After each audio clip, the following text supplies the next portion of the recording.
एक महिला भक्त वृंदावन से बिहारी जी लेकर अपने घर आई और तभी बाहर से गोलू घर के अंदर आया और माँ से पूछता है कि माँ, यह कौन है? तो मैया ने बोला, ये भगवान है और ये ही हमारे मालिक हैं। अब तो घर में जब भी कोई नई चीज बनती तो सबसे पहले बिहारी जी को भोग लगता। पहले यह सब चीजें गोलू को सबसे पहले मिलती थीं।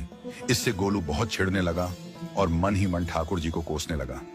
एक दिन गोलू की माँ काम पर जाते समय बोली, गोलू, यमुना जी से मटके में जल भरकर लाना। जब गोलू पानी भरने के लिए जाने लगा तो जाते जाते बिहारी जी को कहने लगा, खाने के लिए तो सबसे पहले तैयार रहते हो, लेकिन काम तो मुझे ही करना पड़ता है। अगर यहाँ रहना है तो काम करो। कहकर गोलू यमुना जी से जल भरने के लिए चल पड़ा।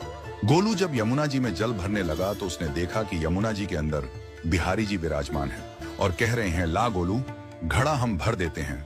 गोलू उनको देखकर हैरान हो गया और बोला, नहीं नहीं, मैं अपने आप भर लूंगा।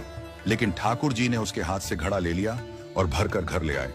गोलू घर आकर डर रहा था कि अगर माँ को पता लगा कि मैंने ठाकुर जी से काम करवाया है तो आज मेरी पक्की पिटाई होगी। माँ ने घर आकर बिहारी जी को गीले कपड़ों में देखा तो एकदम से हैरान हो गई और कहने लगी कि गोलू, ये जरूर तेरी शरारत है, जरूर तूने ही इन पर जल डाला है। गोलू ने अपनी माँ को समझाने का बहुत प्रयास किया, लेकिन माँ ने उसको डांट कर चुप करा दिया और ठाकुर जी के भीगे हुए वस्त्रों को बदलने लगी। अगले दिन जब माँ ने गोलू को अनाज पिसवाने का काम दिया तो बिहारी जी फिर अनाज का कनस्तर ले आए और माँ को ठाकुर जी के वस्त्रों के ऊपर सूखा आटा पड़ा मिला। तो माँ ने फिर गोलू को डांटा कि तुझे पता नहीं कि ये हमारे भगवान हैं और तू भगवान के साथ शरारत करता है। आज तूने फिर इनके ऊपर आटा फेंका है। तो गोलू शपथ लेकर कहने लगा, नहीं माँ, मैंने कोई शरारत नहीं करी है। ये तो मेरे हाथ से गेहूं का कनस्तर लेकर खुद पिसवा कर आए हैं। गोलू की माँ आज बहुत गुस्सा हुई। अगले दिन फिर माँ बोली, बेटा गोलू, आज तुम्हारे बाबा बाहर गांव से वापस लौट आएंगे। बस आज का ही काम है, तुम जंगल से थोड़ी लकड़ियां ले आना। गोलू फिर डर गया, कहीं ठाकुर जी फिर मेरे पीछे ना आ जाएं। गोलू ने माँ को बोला कि मैं चला तो जाऊंगा, लेकिन बिहारी जी को समझा लो, वो मेरे पीछे ना आए।